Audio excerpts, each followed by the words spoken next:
klarifikasi. Ini tanggung jawab siapa? Bapak malu nggak sih? Apakah saya dengar permintaan maaf yang benar berarti orang-orang menjadi korban?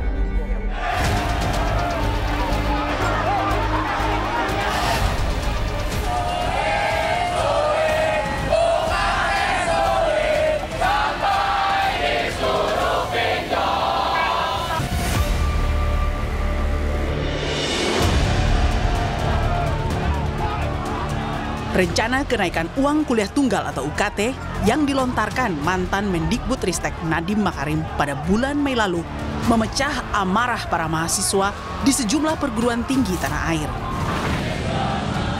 Mahasiswa bergerak turun ke jalan, memperjuangkan hak mereka meraih pendidikan dengan biaya kuliah yang wajar.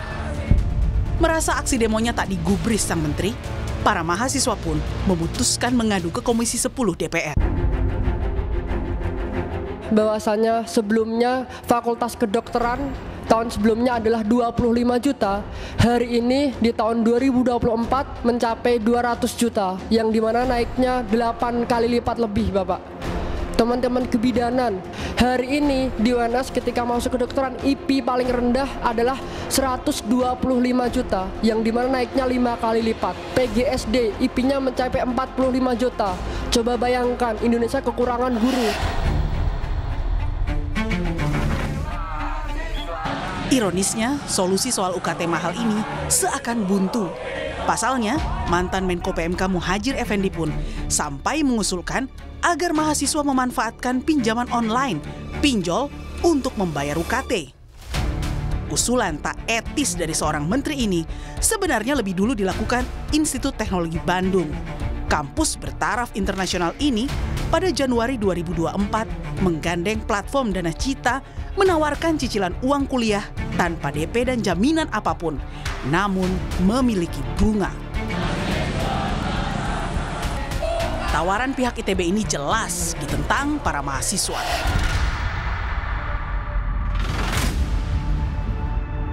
Belum selesai persoalan UKT yang mencekik, sorotan soal obral gelar akademik perguruan tinggi tak luput mencoreng nama baik kampus-kampus besar.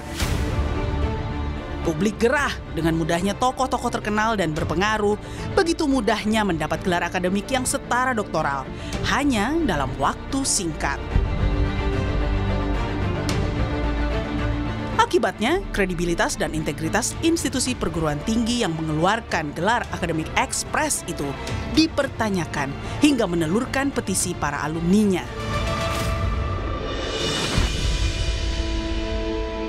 Hingga yang tak kalah menyedihkan ketika kabar duka datang dari Fakultas Kedokteran Universitas Diponegoro. Dr. Aulia Risma Lestari meninggal dunia diduga bunuh diri akibat depresi usai lama mengalami perundungan dari seniornya di program pendidikan dokter spesialis Undip. Berbagai bentuk perundungan itu mulai dari bekerja overtime hingga diwajibkan membayar iuran sebesar 20 hingga 40 juta per bulan selama 6 bulan pertama. Akibatnya, Dekan Fakultas Kedokteran Undip pun dinonaktifkan. Pihak kampus yang sebelumnya tegas membantah ada aksi bullying akhirnya meminta maaf dan berjanji melakukan evaluasi.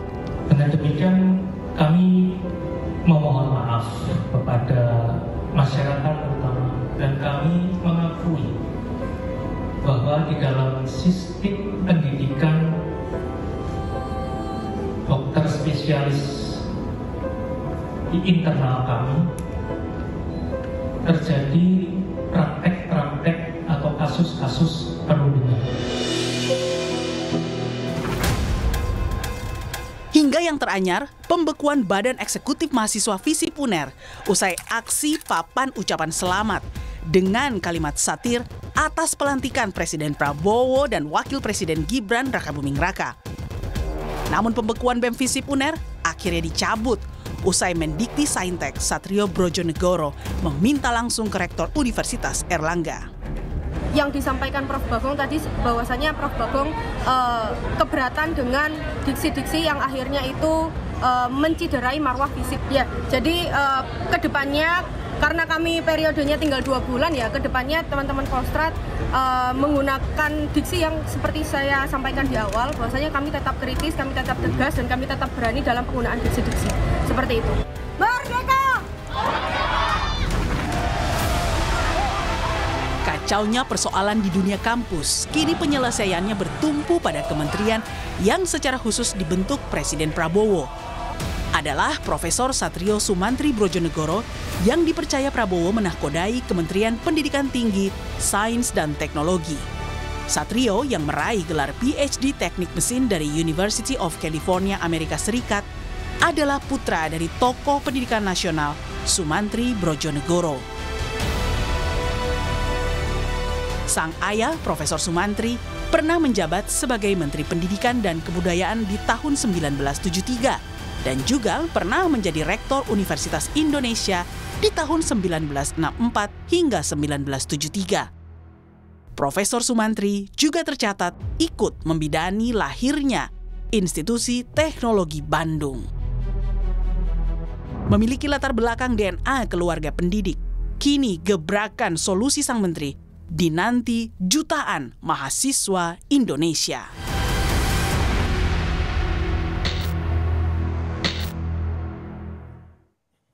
Selamat malam. Sudah bersama saya Menteri Pendidikan Tinggi, Sains dan Teknologi, Kabinet Merah Putih, Profesor Satrio Sumantri Brodjonegoro. Sebagai seorang ilmuwan, ia telah mengeluarkan karya tulis ilmiah atau jurnal yang mencapai lebih dari 120 publikasi. Selamat malam, Prof. Selamat malam, Ros. Terima kasih sudah menerima undangan hadir di Rosi, Prof. Terima kasih. Ayah Menteri Pendidikan, juga sempat Menteri Pertambangan. Ya. Kini sang putra mengikuti jejak ayahnya menjadi Menteri Pendidikan. Tidak banyak ayah dan anak memiliki jejak karir yang sama seperti ini, terutama di dunia intelek. Dan tadi Prof dituliskan banyak orang juga merecognize keluarga Prof Satrio ini adalah DNA intelek. Banyak harapan pada Prof Satrio. Saya mau tanya dulu, Prof, ketika ditawari Pak Prabowo untuk menjadi menteri ini, apakah mengikuti jejak sang ayah menjadi salah satu yang membuat Prof Satrio, ya saya bergabung dengan Kabinet Merah Putih? Waktu saya dipanggil oleh Pak Prabowo, kemudian diminta untuk memegang pendidikan di dalam kabinetnya, dan beliau mengatakan saya perlu orang yang kuat untuk pegang pendidikan. Dan saya menjawab, baik, saya siap, karena saya merasa memang itu bidang saya, passion saya. Saya pernah menjadi Dirjen Dikti tahun 99 sampai 2007. Ya. Jadi waktu diberi tugas oleh Pak Prabowo, saya katakan saya siap dalam hati karena saya sudah punya lah pengalaman, jadi tidak mulai dari nol. Karena beliau bilang, ya saya perlu orang yang langsung kerja, ya, nggak belajar dulu, nggak lihat-lihat dulu gitu loh. Saya katakan saya sanggup, Pak. Saya memang pernah Dirjen Dikti yang lalu gitu loh. Beliau juga, ya saya tahu kamu pernah jadi Dirjen Dikti dulu. Yeah. Jadi somehow itu cocok gitu loh at the time. Saya terima karena memang itu passion saya, dan saya insya Allah bisa menjalankannya dengan baik. Dulu sempat terdengar kabar dari last name Brodjonegoro yang akan jadi menteri itu bernama Pak Bambang Brodjonegoro yang pernah menjadi menteri. Itu adik bungsunya Prof Satrio ya? Adik kami bertiga, saya paling tua, Bambang paling kecil. Saya dengan Bambang terpaut 10 tahun. Oh, orang bilang ini emang keluarga pinter. Ya, yang menilai masyarakat lah. Nah, ini kemudian begitu banyak harapan pada Prof Satrio di Kementerian Pendidikan Tinggi, Sains dan Teknologi ini. Ini dipisah. dan Prof. Satrio mendapat tugas untuk lebih fokus pada pendidikan tinggi sains dan teknologi. Sebelumnya sebenarnya nomenklatur ini pernah dipisah di periode pertama Presiden Jokowi, lalu digabung lagi dan kemudian sekarang dipisah lagi. Apa sebenarnya menurut Prof ini pergantian model demi model atau nomenklatur ini apakah baik bagi dunia pendidikan? Nggak terlalu baik karena terlalu banyak nanti perubahan-perubahan, penyesuaian, kan memisahkan lagi, nanti menggabung lagi, terlalu banyak beban administrasi. Tapi kalau Rosi perhatikan, memang di dunia itu yang banyak digunakan adalah Ministry of Higher Education and Science. Menurut Prof ini adalah nomenklatur yang terbaik. Harusnya pendidikan tinggi, sains dan teknologi ini memang dipisah dari pendidikan dasar dan menengah. Meskipun orang melihat bahwa yang namanya pendidikan itu kan sama dari dasar sampai pendidikan tinggi. Tapi menurut Prof ini yang terbaik? Paling tidak saya lebih fokus karena kan pendidikan tinggi dan sains teknologi itu terkait. Karena apa? Karena di pendidikan tinggi itu memang tidak sekedar belajar, tapi lebih kepada pengembangan pengetahuan. Makanya dibedakan dengan sekolah SD, SMP, SMA, itu persekolahan. Sedangkan di perguruan tinggi itu adalah pengembangan pengetahuan, knowledge development. Dan untuk bisa mengembangkan knowledge, perlu mengadakan riset. Yang kemudian mengembangkan sains dan teknologi. Jadi itu memang lebih tepat kalau seperti ini gitu. Tidak ada ilmu pengetahuan tanpa riset yang kuat. Nggak mungkin. Ya. Prof, orang banyak mencibir melihat dunia pendidikan kita. Saya akan fokus pada pendidikan tinggi. Ya. Profesor Satrio ini juga sudah bukan orang baru di kalangan pendidikan tinggi. Ya. Menjadi dirjen hampir puluhan tahun rasanya. 9 tahun. 9 tahun menjadi dirjen dikti. Tapi ada orang melihat tetap banyak carut marut di perguruan tinggi kita. Sebagai orang yang langsung bekerja, apa yang Prof ingin petakan dari persoalan yang begitu mendasar di perguruan tinggi kita? Baik, jadi yang pertama kali saya lakukan adalah melihat kembali semua regulasi yang ada. Kenapa kok bisa seperti ini kondisinya sekarang? Gitu. Harusnya kan. Tapi Prof setuju bahwa memang perasaan banyak orang melihat dunia pendidikan tinggi kita semakin mencemaskan dan carut marut itu benar adanya. Ini sebuah perasaan yang valid. Saya merasakan seperti itu juga. Makanya waktu diberi tugas oleh Pak Prabowo, beliau sempat bilang juga, tolong bereskan pendidikan. Saya katakan, saya siap Pak. Jadi sampai berguru juga, kalau nanti kamu nggak bisa bereskan, saya copot. Oh siap. Ya kan. Jadi beliau juga peduli seperti itu. Dari semua carut marutnya dunia pendidikan tinggi kita Prof, mana yang Prof lihat paling fatal dan mana yang akan paling cepat Prof Satrio bereskan? Jadi yang pertama kali saya bereskan dulu dalam waktu dekat adalah membereskan semua regulasi yang ada. Karena banyak sekali regulasi yang dibuat oleh kementerian selama ini, setelah saya nggak lagi dirjen, sampai kemarin-kemarin, terlalu banyak menuntut perguruan tinggi untuk berprestasi dalam pengertian pencapaian ranking dunia, kemudian. Mengapa itu menurut Prof tidak perlu menjadi sebuah ambisi yang layak diperjuangkan? Karena pada dasarnya mengakibatkan kampus kita fokus ke sana, tapi lupa kepada masyarakat. Ya, jadi banyak sekali hal-hal di mana kampus lebih peduli pada menciptakan paper yang baik sekali sih, itu harus dan bagus itu. Tapi itu kan sangat mahal. Dan mungkin untuk 1-2 orang oke lah yang memang bidang ilmu murni misalnya. Tapi kalau bidang terapan, kenapa nggak kita bikin, Indonesia kan punya industri sekarang itu. You don't have industry at all. Teman-teman teknik banyak sekali yang hebat-hebat itu. Kenapa nggak bikin pabrik Indonesia gitu loh? Kita bisa kok. Bikin listrik kita bisa bikin, harusnya itu. Tapi nggak bisa bikin. Karena nggak fokus di situ mereka. Kebanyakan mereka cari nulis yang paper publikasi gitu loh. Mau bikin yang itu, yang terapan, applied, pangan misalnya kan Pak Prabowo targetnya kan swasembada pangan, swasembada energi, air harus tersedia itu untuk air bersih untuk masyarakat itu. Kan kampus bisa turun tangan di situ. Pangan kita bisa bantu. Tapi teman-teman di kampus merasa kalau kita penelitian mengenai pangan nggak masuk Scopus atau jurnal internasional, nanti kita peringkat dunianya nggak tercapai. Terus juga ada aturan lagi nih, Ros. Kalau tidak publikasi yang internasional, maka akan dikurangi tunjangannya.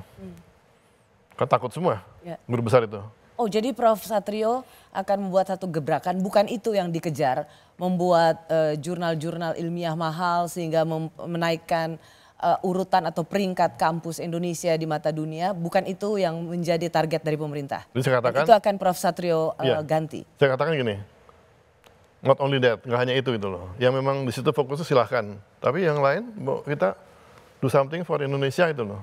Itu mesti industri yang bagus, startup yang kuat, kita belum punya juga. Padahal mereka punya potensi gitu loh.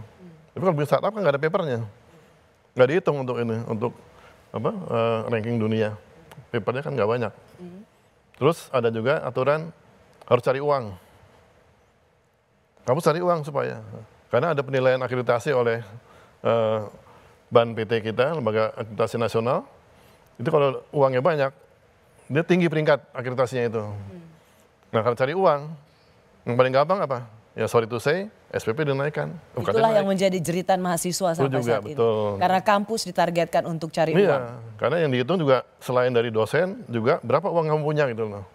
Apa yang dapat Prof. Satrio lakukan untuk mengubah ini? Oh, regulasi. Dibenahin semua, KPI juga harus diubah lagi, KPI-nya jangan KPI yang mendorong ke arah seperti itu, komersialisasi. Jadi KPI-nya kita ubah semua, kita buat dosen-dosen kerja dengan nyaman, tenang, nggak ada masalah. Ya mau di bidang pertanian, mau di bidang fisika murni, dua-duanya itu bagus gitu loh. Meskipun nggak Scopus nggak apa, yang penting you punya karya nasional, karya untuk masyarakat. Oke, Prof. Satrio, saya juga ingin masuk ketika Prof. Satrio mengatakan bahwa harus diubah KPI atau target kampus-kampus di Indonesia. Juga ada pertanyaan soal kampus yang sekarang dianggap melempem dan anti kritik.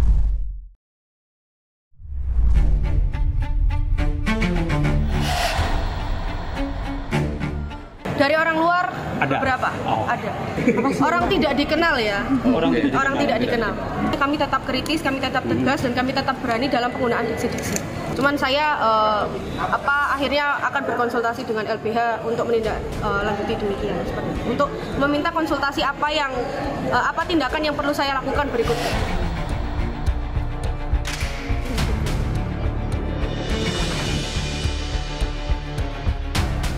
Pembungkaman suara kritis kampus jelas masih membayangi para mahasiswa. Terbaru, pembekuan BEM FISIP Universitas Airlangga oleh Dekanat FISIP UNER memicu polemik. Pembungkaman yang disebabkan aksi ucapan selamat atas dilantiknya Presiden Prabowo dan Wapres Gibran lewat sebuah papan ucapan yang berkalimat satir. Papan ucapan BEM FISIP UNER ini dipasang di Taman Barat FISIP pada 22 Oktober hingga viral di media sosial. 3 hari kemudian pada Jumat 25 Oktober, Dekan FISIP UNER pun mengeluarkan surat pembekuan kepengurusan BEM di fakultas. Merasa suara kritis di lingkungan kampusnya terbungkam, sejumlah kalangan pun protes dan meminta pembekuan BEM dicabut. Hingga Senin 28 Oktober, surat pembekuan pun akhirnya dicabut atas permintaan Menteri Pendidikan Tinggi, Sains dan Teknologi Satrio Brojonegoro. Kami sudah bertemu, sudah berbicara dari hati ke hati. Jadi intinya detik ini juga Dekanat akan mencabut SK pembekuan kepengurusan BEM FISIP UNER. Bahwasannya ya BEM FISIP akan tetap kritis ke depannya dengan itu tadi tidak keluar dari koridor akademik, dan karangan bunga yang kemarin memang bentuk ekspresi dari teman-teman Kementerian Politik dan Kajian Strategis, dan itu memang di bawah BEM FISIP seperti itu teman-teman. BEM FISIP harus tegap, harus kuat, dan harus tetap berani ke depannya, harus mempertahankan nilai-nilai kekritisannya dengan tidak meninggalkan nilai-nilai akademis itu tadi. Pembungkaman kampus terhadap suara kritis mahasiswanya adalah tindakan yang bertentangan dengan nilai demokrasi. Memiliki kaum terpelajari yang peka dan berani atas ketidakberesan sebuah kepemimpinan justru menjadi indikator bahwa perguruan tinggi itu berhasil menelurkan calon penerus bangsa.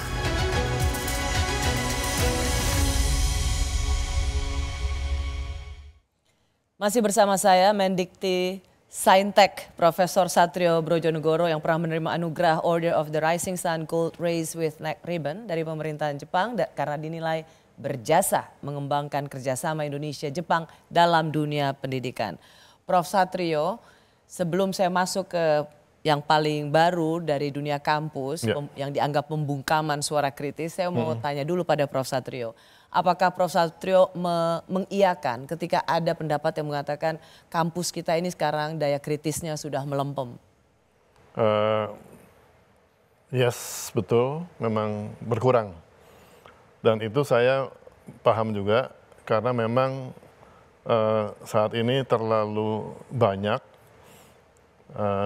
regulasi-regulasi yang membuat dosen-dosen juga tidak punya waktu untuk berpikir kritis, tidak punya waktu untuk berpendapat karena dibebani juga dengan beban administrasi. Selain dari dia mengajar atau meneliti, dibebani juga dengan beban tadi dan target-target mereka untuk... Oke, kalau sampai di situ Prof, maaf saya potong. Kalau mahasiswanya yang kritis, kalau dosennya sudah nggak bisa kritis lagi karena banyak terbebani dengan pekerjaan, kalau mahasiswa kritis, kenapa sering sekali mendapat pelarangan, pembungkaman, seperti yang kita misalnya lihat. Terlepas kita tidak setuju apa yang dikatakan oleh BEM Airlangga, tetapi dengan perintah pembekuan BEM, itu kan BEM Visip Unair, itu kan tidak ada hubungannya dengan pekerjaan dosen. Ini hubungannya dengan otoritarianisme dari pihak kampus. Ya, jadi pada dasarnya kita kan kasih kebebasan akademik full. Dosen sama mahasiswa di kampus itu. Makanya saya perjuangan dari awal tahun 2000, kampus harus otonom. Ya, tata kelolanya harus otonom supaya dia punya kemampuan berkembang, kreativitas termasuk mengkritisi perkembangan yang ada. Nah, dalam perjalanan ke sini begitu banyak regulasi ditetapkan untuk kampus-kampus itu, beban anak-anak juga terlalu berat di kampus dengan beban kuliah, kemudian target-target dari kampus supaya anak-anaknya juga lebih banyak yang lulus dengan baik. Dan ada juga yang masih kritis, ternyata kan dosennya juga yang menghambat jangan sampai kritis gitu kan. Jadi memang harus dikembalikan lagi ruhnya perguruan tinggi itu.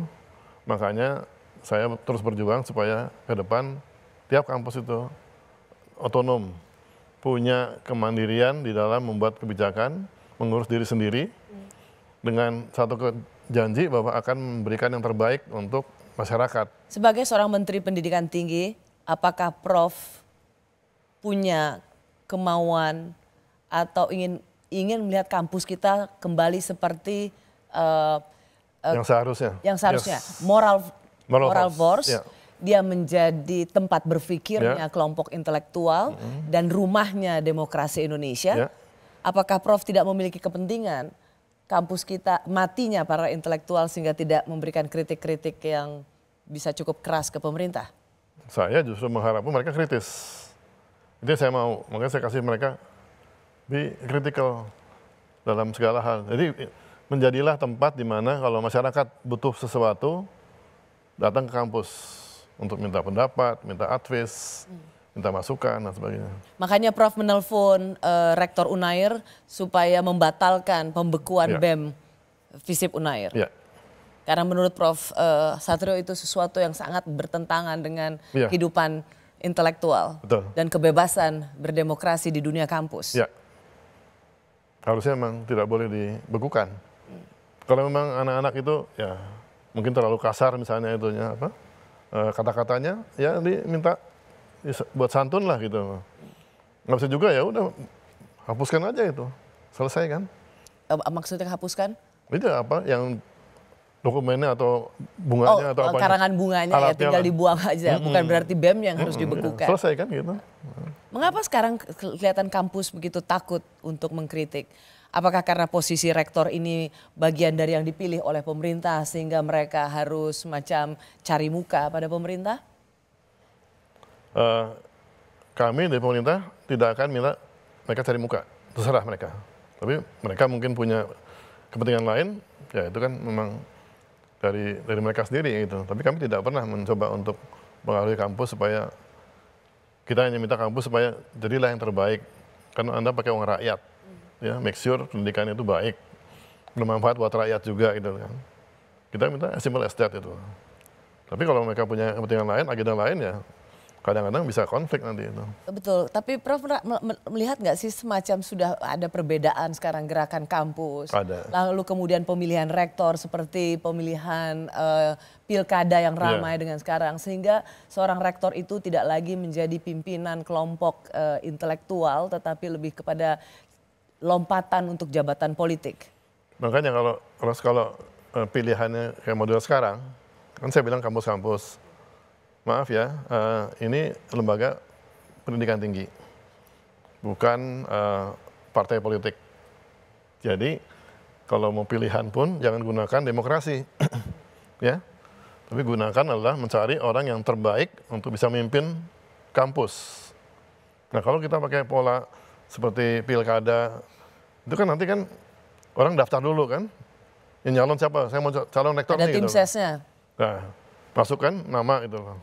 Nah, kalau sudah seperti itu, maka begitu kita pilih di atas untuk menentukan rektornya, kementerian, dapat orang, ya gimana? Kan cuma 3 itu yang masuk. Padahal yang bagus di tempat lain itu. Nggak ikut yang bagus ini. Ini nggak begitu bagus ini. Tapi karena udah pilih 3 ya udah. Saya pilih yang memang yang sesuai dengan urutannya gitu loh. Itu aja udah. Tapi kan we don't have the best. Dan mereka itu akhirnya apa? Harus semacam melayani konstituennya kan? Karena ada kelompok di kampus yang milih-milih dia kan. Ya. Jadi persis seperti itu. Tapi orang melihatnya begini, sejak ada golden share atau saham suara dari Menteri Pendidikan, maka itu yang membuat rektor ini adalah hanya sekedar kepanjangan tangan pemerintah. Bisa dianggap seperti itu, kecuali menterinya itu wise. Memang dia dikasih bobot lebih.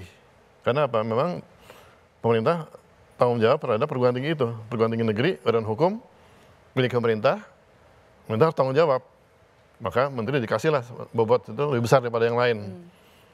Nah, tapi kalau kita di orang akademisi, kalau kita wise, ya nggak usah kita pakai itu, yang lebihnya itu. Sama halnya dengan yang lain. Ya, kayak kemarin saya dapat surat dari Politeknik di Maluku, di Ambon, pilihan direktur Politeknik, nanti saya, Pak Menteri kita mau pilihan Politeknik, mohon bisa hadir memberikan suara 30%. Saya jawab tuh, silakan pilih, saya nggak pakai suara saya. Wow. Dipilih ya, on your own. Dah gitu aja. Jadi Prof Satrio akan meskipun aturannya ada, tapi akan membuat tradisi baru bahwa biarlah pemilihan rektor itu menurut senatnya aja atau MBA-nya. Sesuai dengan kapasitas dan keahliannya. Iya. Baik. Terima kasih. Saya tidak berpihak gitu loh. Ya. Saya nggak gunakan suatu saya yang lebih itu nggak saya gunakan itu. Sama aja dengan yang lain. Ada komitmen ya Prof untuk bahwa mengembalikan lagi kampus kita menjadi tempat kelompok intelektual yang dengan gagasan yang hidup dan tetap kritis. Sayang, Roh, sama kita tempat saya sekolah dulu di Amerika, di Berkeley, cuma 30 PhD-nya. Di jurusan saya mesin, teknik mesin Berkeley. ITB saya ini mesin ITB, saya pernah ketua jurusan, 60 kita punya PhD, ITB loh. Di dunia mana ITB? Nggak kelihatan kan? Berkeley kan nomor 3 dunia, bidang saya itu. Jadi memang something wrong. Memang saya lihat sini, kampus kita tidak diberikan freedom yang cukup untuk bisa dia berkreasi, berinovasi. Semua diatur semua oleh regulasi ini. Kurikulum diatur, semua diatur itu kan. Nah saya mau beresin lagi nih. Ya. Semoga di tangan Prof Satrio kita tidak lagi mendengar matinya kaum intelektual. Ya sayang tuh. Kalau yang berangkat dengan ikatan dinas, orang departemen misalnya disekolahkan untuk belajar di sana, dia harus pulang segera. Tapi kalau yang memang dia itu bebas, nggak ada instansinya, baru mau belajar untuk bekerja, memang kalau dari sisi kepatutan harus pulang kan. Tapi kan kita tahu juga kalau dia pulang nggak punya kerjaan juga nggak baik, dan kalau pemerintah memang tidak mampu untuk memberi dia pekerjaan juga sulit. Jadi kita kasih waktu mereka, oke. Masih bersama saya, Mendikti Saintek, Profesor Satrio Brojonegoro. Prof, saya mau minta klarifikasi. Ya. Tadi sudah kita dengar Prof mengatakan soal LPDP, ya, beasiswa bahwa kalau ikatan dinas ya, tetapi buat yang publik tidak apa-apa tidak pulang. Ini bertentangan dengan apa yang selalu dikatakan oleh Kementerian Keuangan ya, yang membawahi LPDP bahwa siapapun penerima beasiswa LPDP, dia harus pulang ke tanah air. ya. Ini ganti policy lagi di bawah Prof Satrio. Jadi betul, selama ini memang harus pulang, ada aturannya. Meskipun nggak dibilang kapan gitu ya, harus pulang. Nah, ke depan ini ada sedikit penyesuaian karena Bapak Presiden juga minta saya diantaranya juga untuk menyiapkan talenta-talenta bidang STEM. Oke, sorry Prof. Jadi benar ya, memang anak-anak penerima beasiswa LPDP nggak harus pulang? Itukah yang menjadi keputusan Prof Satrio? Harus pulang aturannya. Betul, tapi karena ada perkembangan baru, permintaan dari Pak Prabowo juga supaya kita menyiapkan talenta bidang STEM, Sains, Teknologi, Engineering, Mathematics. Beliau minta masukkan anak kita ke sekolah top dunia, terus dia sekolah sana sampai selesai, kalau perlu ke S2, S3, terus setelah itu pun postdoc dulu di sana, atau kerja di laboratorium top dunia, atau startup top dunia, gali pengalaman yang cukup besar, kemudian pulang ke Indonesia, bangun negara itu loh. Jadi ada additional waktu mereka setelah lulus itu. Oke, jadi maksudnya mereka boleh kerja di luar negeri? Boleh, maunya Pak Presiden seperti itu, Presiden. Jadi tidak harus langsung pulang untuk bekerja di luar negeri? Enggak. Apakah ini adil? Adil dalam konteks begini Pak, dimanapun penerima beasiswa, common practice-nya adalah dia memang harus kembali, apakah itu ke perusahaan yang memberikan dia beasiswa atau ini negara yang memberikan beasiswa. Dia dibayari oleh masyarakat Indonesia melalui pajak, tapi kemudian dia malah memilih bekerja di luar negeri. Is it fair? Oke. Diharapkan mereka itu kan memberikan manfaat yang terbesar untuk Indonesia. Dia sekolah ke luar negeri, kalau memang dia pulang, kemudian bisa bangun Indonesia, sangat baik seperti itu. Itu kewajiban utamanya. Ya. Kemudian ada yang masih membutuhkan waktu lagi untuk lanjut studi atau ikut penelitian di beberapa lembaga yang internasional dunia. Dia dapat pengetahuan makin baik lagi. Kemudian oleh kita kasih izin. Kasih izin LPDP. Silakan kamu. Berapa tahun mau tinggal di sana? Untuk itu. Jadi seizin negara ini dia boleh untuk berkarya di tempat-tempat yang diperlukan supaya membawa pengalaman baik itu ke Indonesia. Oke, supaya kita clear. Oke, supaya clear yang ditangkap. Jadi satu, beasiswa LPDP, pemberian beasiswa LPDP ini tidak lagi di bawah Kementerian Keuangan, tapi di bawah Mendikti mekanisme Saintek. Pemilihan calonnya oleh kami, tapi untuk dananya dikembangkan sebagai dana abadi itu oleh Kemenq. Betul. Jadi kalau dulu kan proses seleksinya sendiri ada di bawah Kemenq. Sekarang akan diambil alih di bawah Prof Satrio. Oke. Bukan tidak diwajibkan penerima LPDP, bukan tidak diwajibkan pulang, tapi kalau mau bekerja boleh di luar negeri selama ada izin dari negara. Iya. Itu pun kalau misalnya temporer mereka pulang setelah selesai. Tapi kalau misalnya dapat tempat posisi di lembaga internasional seperti UN, itu mungkin penempatan bertahun-tahun, negara kasih izin. Karena toh dia membawa nama negara. Karena Indonesia ini sekarang di dunia internasional sangat sedikit loh yang berperan di UN, lembaga top dunia tuh Sedikit sekali orang gitu. Jadi konteks boleh bekerja di luar itu adalah justru Untuk supaya dia kepentingan. makin mengembangkan dirinya sendiri, membanggakan juga Indonesia, ya. dan setelah itu dia baru bisa pulang supaya dia mendapat experience atau pengalaman kerja yang lengkap di tempat yang bergengsi. Itu satu. Oke. Yang kedua, Prof, kritik pada penerima beasiswa LPDP ini, apakah ada beasiswa diberikan pada mereka dari keluarga mampu, bahkan banyak terindikasi dari keluarga yang kaya yang bisa menyekolahkan anaknya di luar negeri. Apakah policy ini juga akan dikoreksi di bawah Kementerian Prof Satrio? Iya, kita akan koreksi. Paling tidak sebetulnya kita punya 2 skema beasiswa sebetulnya di kementerian itu. Yang LPDP, kemudian ada lagi yang di kementerian yang itu afirmasinya untuk yang tidak mampu oleh yang di kementerian itu. Ya. Tetapi kan esensinya beasiswa itu justru diberikan pada anak pintar dan juga anak yang tidak dari keluarga yang tidak memiliki kemampuan finansial yang cukup untuk menyekolahkan. Kalau beasiswa itu diberikan bagi keluarga yang sebenarnya mampu, di mana keadilan itu? Jadi mungkin pengertian beasiswanya ya, Mas. Jadi kan ada yang memang sifatnya itu adalah penghargaan dari capaian dia, ada yang memang itu membantu dia untuk bisa mencapai momen lebih baik. Karena yang saya alami juga selama ini tidak mudah mencari orang yang memang pintar tapi tidak mampu, sangat sedikit karena pintar tidak mampu. Karena dari kecil dia sudah memang tidak mampu, sulit sekali bersaing dengan yang mampu. Ya, jadi saya melihat, kita bagi 2 aja. Ada yang prestasi, ada yang memang afirmasi. Yang nggak mampu kita bantu. Meskipun dia mungkin nilainya nggak begitu bagus itu ya, kita bantu dia. Yang penting dia sekolah gitu.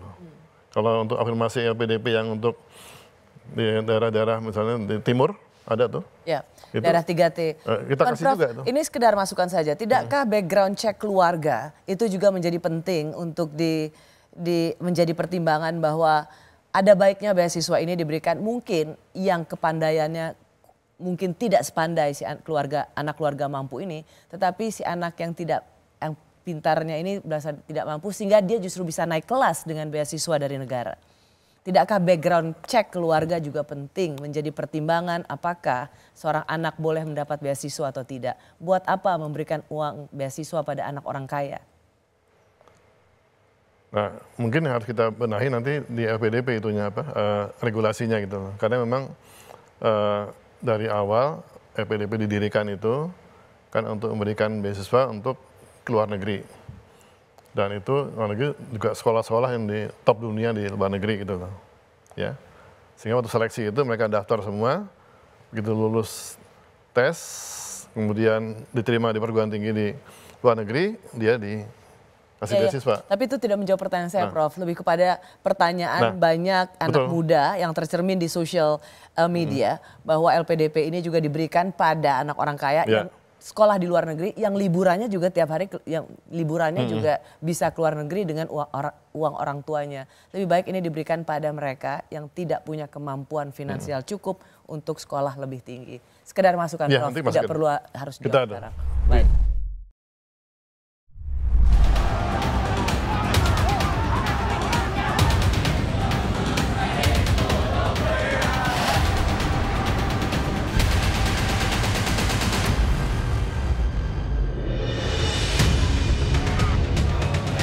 Ke jalan, memperjuangkan hak mendapat pendidikan tanpa tekanan biaya yang sangat mahal, terpaksa dilakukan mahasiswa Universitas Brawijaya Malang. Mereka menolak keras kenaikan uang kuliah tunggal per semester yang mencapai 100 hingga 110%. Aksi yang sama juga dilakukan mahasiswa Universitas Riau. Mereka mendesak aturan kenaikan UKT lewat Permendikbud nomor 2 tahun 2024 harus dicabut. Melalui perwakilannya, mahasiswa sampaikan keluhannya di rapat dengar pendapat Komisi 10 DPR pada bulan Mei lalu. Bahwasanya sebelumnya Fakultas Kedokteran tahun sebelumnya adalah 25 juta, hari ini di tahun 2024 mencapai 200 juta, yang dimana naiknya 8 kali lipat lebih, Bapak. Teman-teman kebidanan Hari ini di UNS ketika masuk kedokteran IP paling rendah adalah 125 juta, yang dimana naiknya 5 kali lipat. PGSD IP-nya mencapai 45 juta. Coba bayangkan Indonesia kekurangan guru. Berikut daftar UKT per semester di Fakultas Kedokteran pada 5 kampus. Tertinggi ada pada UIN Syarif Hidayatullah Jakarta yang mencapai 50 juta per semesternya. Termahal kedua ada di Unhas Makassar dengan UKT untuk kedokteran dan kedokteran gigi mencapai 41,12 juta per semester. Selanjutnya di USU Medan dengan UKT kedokterannya sekitar 32,5 juta. Kemudian UGM sebesar 30 juta per semester dan kedokteran UNER dengan UKT sebesar 25 juta per semester. Imbas dari kerasnya penolakan kenaikan UKT ini, Komisi 10 DPR memanggil Nadiem Makarim yang saat itu menjabat Mendikbudristek. Dan kami Kemendikbudristek telah mengambil keputusan untuk membatalkan kenaikan UKT di tahun ini dan kami akan merevaluasi semua permintaan peningkatan UKT dari PTN-PTN.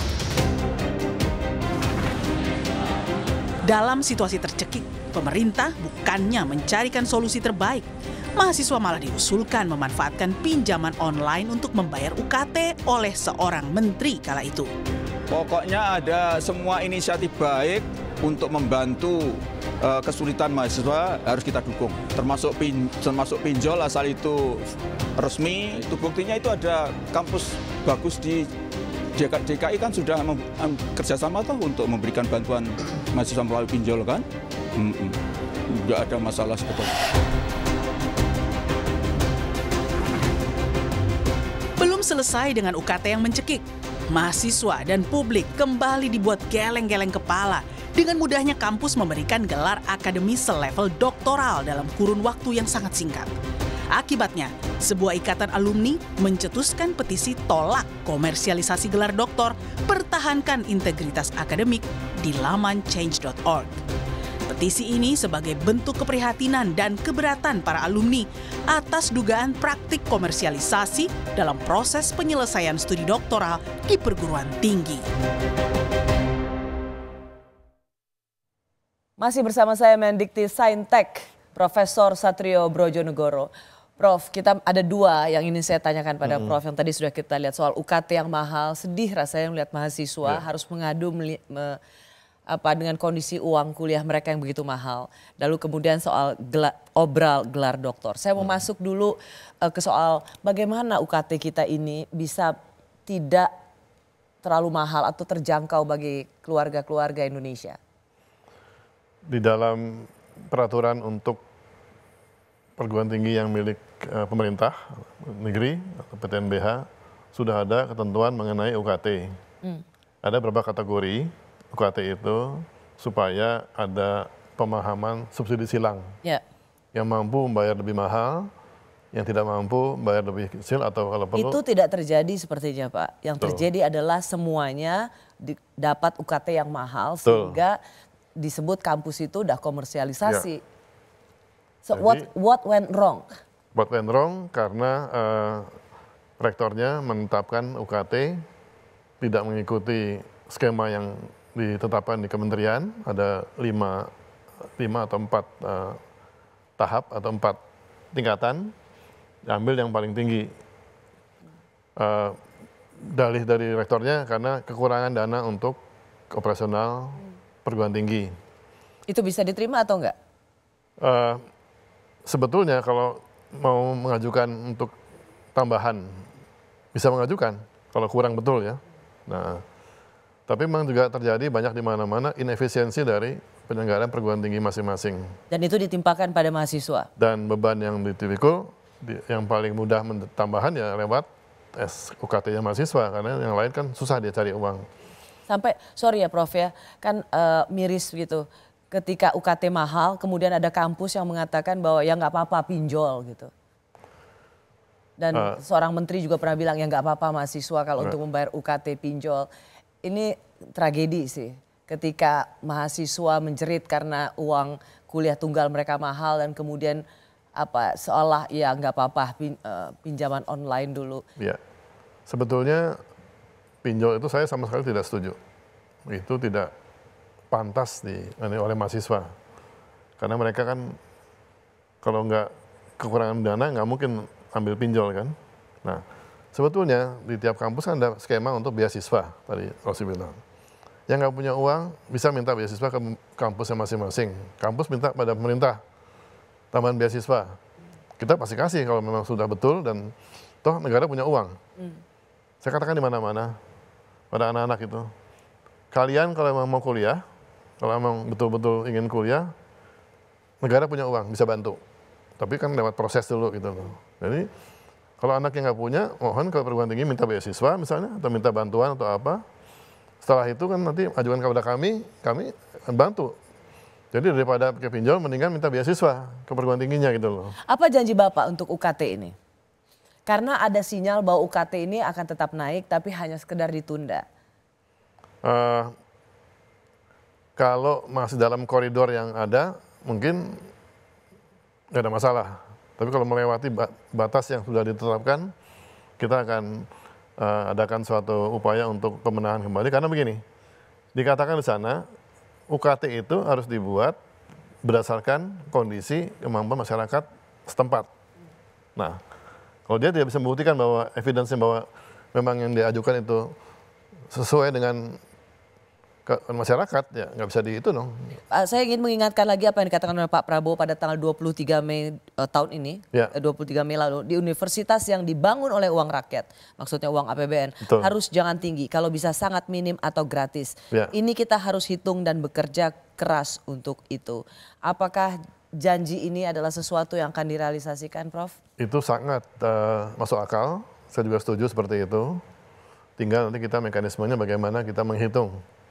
Ya, kalau kita gratiskan, mungkin nggak semua, sebagian kita gratiskan, kita butuh berapa dari pemerintah itu. Dan kita lihat anggaran pemerintah untuk pendidikan juga sebetulnya ada cukup besar, meskipun banyak yang ke bagian lain ya. 20% nggak semua ke pendidikan soalnya tuh, masuk ke tempat lain juga. Tapi yang kita dapat dana kita sendiri kita bisa pakai untuk beasiswa. Jadi kita lihat nanti, yang betul-betul nggak punya uang, gratis bisa. Tapi yang memang mampu, ya sementara belum dulu lah, supaya membantu yang tidak mampu. Baik, terakhir Prof, ini yang juga cukup menggelitik.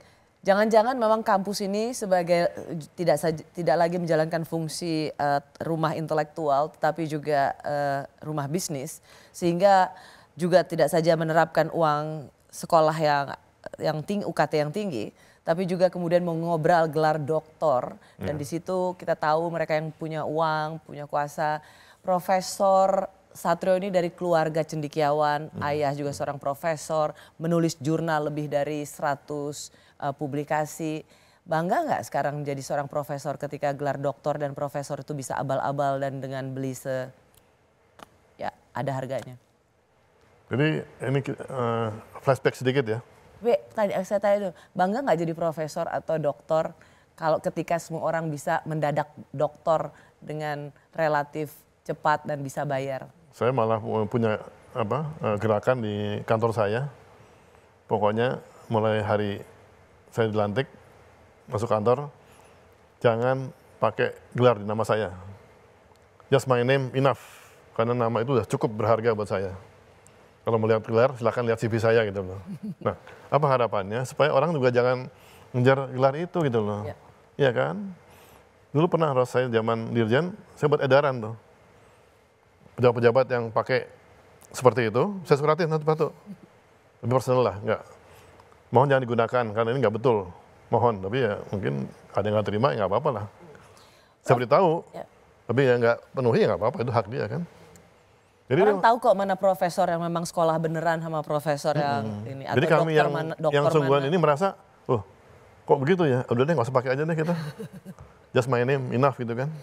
Prof akan membiarkan kampus-kampus mengobrol gelar doktor bagi mereka yang punya duit atau yang sedang berkuasa? Tapi saya akan dengan cara saya menggunakan pendekatan social punishment aja. Saya katakan. Yaitu? Oh iya seperti itu kan jatuh reputasi kamu. Cobalah. Dengan you berikan pada seperti itu, ya sorry to say, orang lihat, oh segitu aja kampusnya. Nggak berwibawa yang wibawanya jatuh kan sama sekali kan. Ngapain nggak ada wibawanya. Jadi sebenarnya mereka menggali sendiri gitu loh. Kuburannya sendiri. Dengan begitu habis wibawanya udah sorry itu saya. Gitu. Jadi ya, janganlah kita kembalikan lagi pada roh perguruan tinggi, kebenaran, wibawanya harus tinggi, biar masyarakat punya tempat bernaung. Perguruan tinggi sebagai tempat mereka bisa bertanya, minta pendapat, minta advice. Harus begitu, Ros. Prof Satrio, nggak usah pakai Prof. Orang juga tahu Anda penulis jurnal yang luar biasa aktif. Bapak Satrio Brojonegoro, Menteri Pendidikan Tinggi, Riset dan Sains dan Teknologi. Ya. Selamat bekerja. Terima kasih, Ros. Terima kasih, Pak Satrio. Ya, thank you. Terima kasih juga bagi Anda yang menyaksikan Rosi. Sampai jumpa Kamis depan, tetaplah di Kompas TV, independen, terpercaya.